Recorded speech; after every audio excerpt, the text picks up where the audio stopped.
자, 또 녹화하도록 하겠습니다. 이번에 배울 것은 여러분 교재 88페이지에 보시게 되면 내부 통제 제도와 그다음에 내부 회계 관리 제도라고 되어 있어요. 전산 세무 2급에서는 시험 문제로 출제되지는 않습니다. 근데 회계에서는 회계감사를 실시하게 되면 공인회계사들이 제출을 요구하는 그 서류가 바로 여기 내부 통제 제도에 대한 서류를 제시한단 말이죠. 사뭇 이 내부 통제 제도에 대한 그 서류는 어떤 의미를 갖고 있느냐면 보편적으로 병원에 가서 수술을 하게 되면 보호자들한테 수술에 대한 확인서 받죠. 그거 왜 받죠? 면피.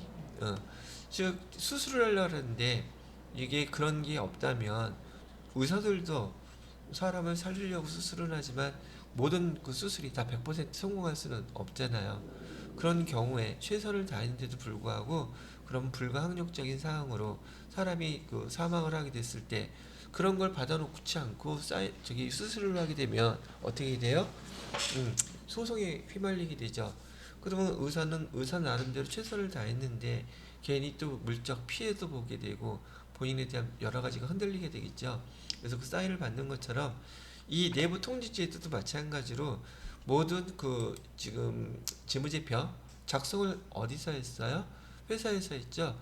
회사에서 그 사장님하고 CEO라 그러죠. CFO 재무회계 책임자가 여기다가 사인을 해야 돼요. 뭐라고?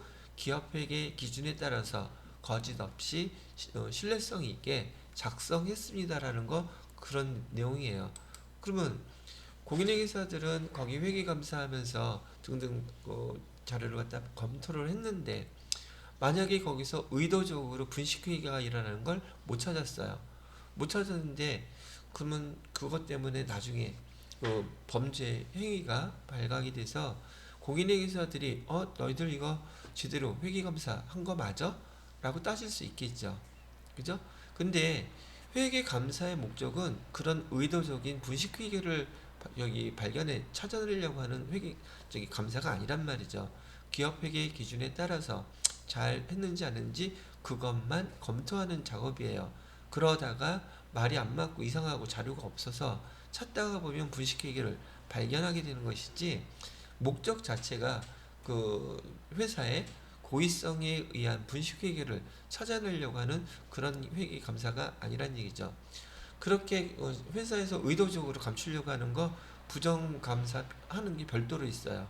근데 계약할 때 그런 감사가 아니라 만약에 분식회계 할 때 당연히 기업회계 기준에 맞게끔 처리를 해놨겠지. 나 잘못했어요. 내가 이거 돈 뇌물 썼어요. 그렇게 해놨지는 않을 거 아니에요. 근데 그게 제대로 기업회계 기준에 의해서만 작성이 잘 되어 있다면 그거는 회계감사하는 회계사들의 저기 잘못이 아니란 얘기죠. 바로 그런 걸 갖다가 근데 저기 서명을 받아놓는 건데 그러면 1차적으로 그게 만약에 그런 분식회계가 일어났다고 하면 누가 먼저 거짓말한 거예요? CEO하고 그 회사의 CFO가 거짓말부터 한 거잖아. 그러면 1차적인 책임은 누구한테 있는 거예요? 그 회사에 있는 거죠. 예전에는 이게 없었어요. 그러니까 회사가 분식회계한 걸 공인회계사들이 못 찾아내지를 못하면은 너희들 회계감사 부실하게 했다 그래갖고 덤태기를 같이 썼단 말이죠. 예전에 벌어졌던 대우조선 해양 거기 관련된 게 그런 일이었던 거고 이건 세계적으로도 많이 여러 번 일어나가지고 이 제도가 새로 생긴 게 언제냐면 2000년도에 생겼어요. 그래서 미국에서 먼저 생긴 거였었고요. 우리나라에서도 이걸 제도를 그대로 도입을 하게 됐더란 말이죠. 뭐 과거 히스토리 또 이거에 대한 내용은 그래요. 그럼 이렇게 내부 통제 제도를 갖다가 시행하게 되면 우선 뭐가 좋아요? 라고 물어볼 수 있겠죠.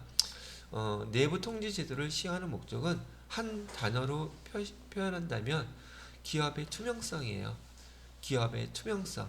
바로 그 기업의 투명성을 위해서 내부 통제 제도도 내부 회계 관리 제도도 시행하고 있답니다.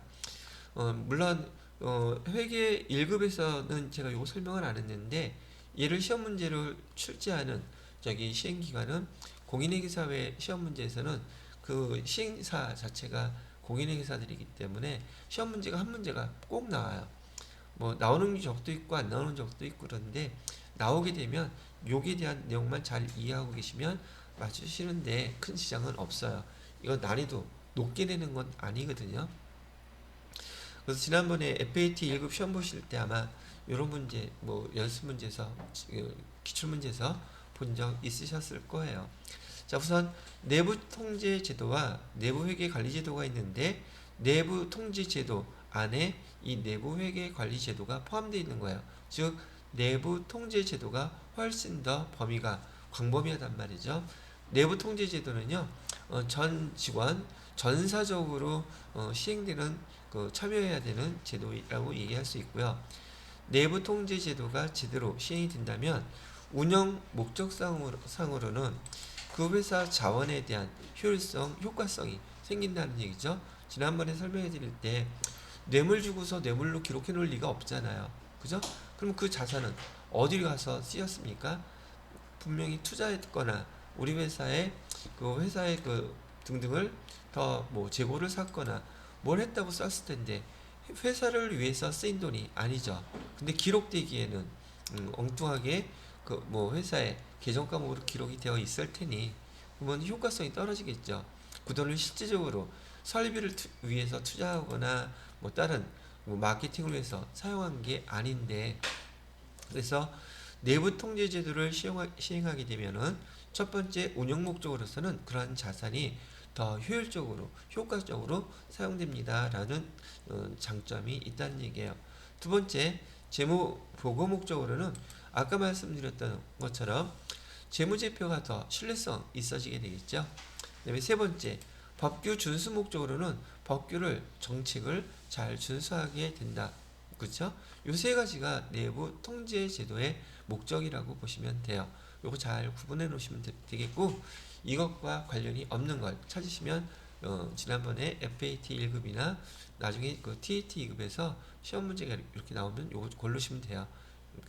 자, 그 다음에 내부 회계 관리 제도는요, 제가 말씀드렸던 것처럼 내부 통제 제도는 임직원, 임원이 됐던 경영진이 됐던 종업원이 됐던 전체 그다음에 뭐죠? 협력사가 됐던 관련된 저기까지 포함해서 전사적으로 추진되는 이제 참여해야 되는 제도인데 그 안에 내부 회계 관리 제도라는 게 있어요. 내부 회계 관리 제도는 회계 업무와 관련된 것임에도 불구하고 기본적으로 자산을 보호하려는 목적의 제도라고 보시면 되겠습니다. 그 다음에 부정방지 프로그램도 여기에 속해져 있다는 거, 이따가 시간 드리게 되면 한번 천천히 읽어보시기만 하면 돼요. 정독해서 한번 읽어보시기만 하세요. 자, 그 다음에 내부 통제 제도의 구성 요소가 있는데,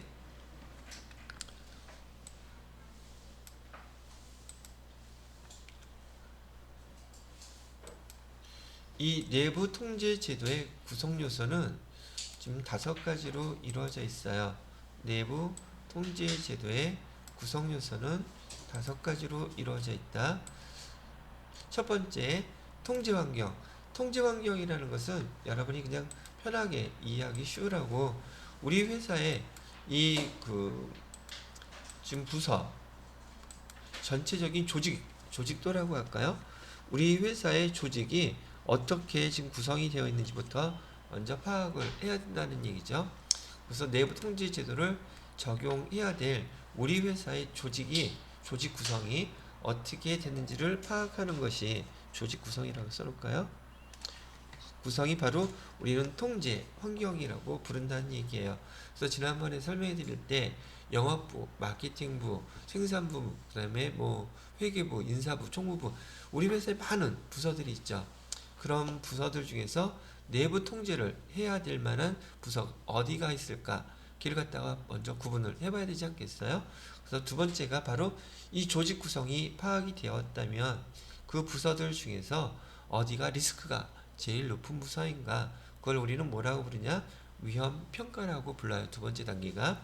세 번째, 그래서 각 그 조직 구성을 먼저 봤고 위험 평가를 해봤더니 만약에 지난번에 제가 비서실이라고 얘기해 드렸었죠. 비서실 왜요? 드라마 많이 보니까 비서실에서 회장님의 명령을 받고서는 움직이는 거시기 실장들이 있더란 얘기예요. 그러면 통제 활동을 이제 시작해야 되겠죠. 그러면 이 비서실에서 즉 위험 평가도가 제일 높게 평가된 이 대상 부서에 대해서 통제 활동은 어떻게 한다? 모든 것을 회사의 사규 규칙에 맞게끔 서류 절차 그다음에 집행 과정 그 과정 모든 것을 갖다가 철두철미하게 예외라는 거 있다 없다 없이 여기 통제 활동을 시작한단 말이죠. 회사의 규정에 맞게끔 실시한다는 얘기예요. 규정대로 우리 흔하게 얘기하는 법대로. 그러다 원래 법대로 하면 좀 많이 번거롭죠. 뭐 제약사항도 많이 있게 되겠고요.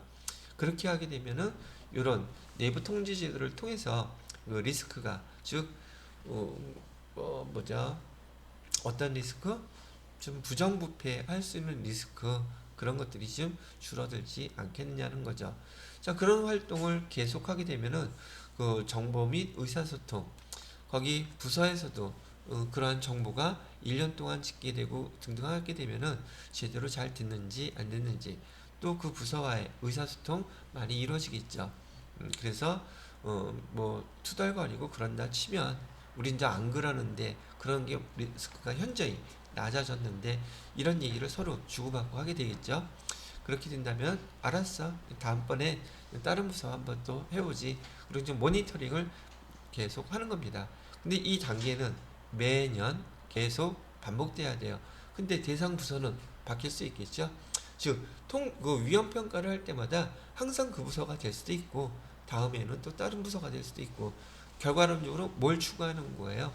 회사에서의 이런 그 부패, 부정부패가 없게끔 만들기 위해서 또 실수라든지 하기 위해서 이렇게 진행을 하게 된다는 얘기죠. 그럼 이 내부 통제 제도가 이렇게 좋다는 건 알겠어요. 근데 이 내부 통제 제도를 시행한다 할지라도 이걸 시행하는 주체가 어차피 조직이고 사람이에요. 사람이 완벽한가요? 완벽하지 않죠. 완벽하게 이걸 처단할 수 있겠다 없겠다 없다는 거예요. 그래서 완벽할 수는 없다가 우리가 한계라고 얘기를 하는 거예요. 아무리 잘된 통제 시스템에서도 혹시나 사람이 그 환경에 따라서 등등 변할 수도 있고 힘들 수도 있고 등등 할 수 있겠죠.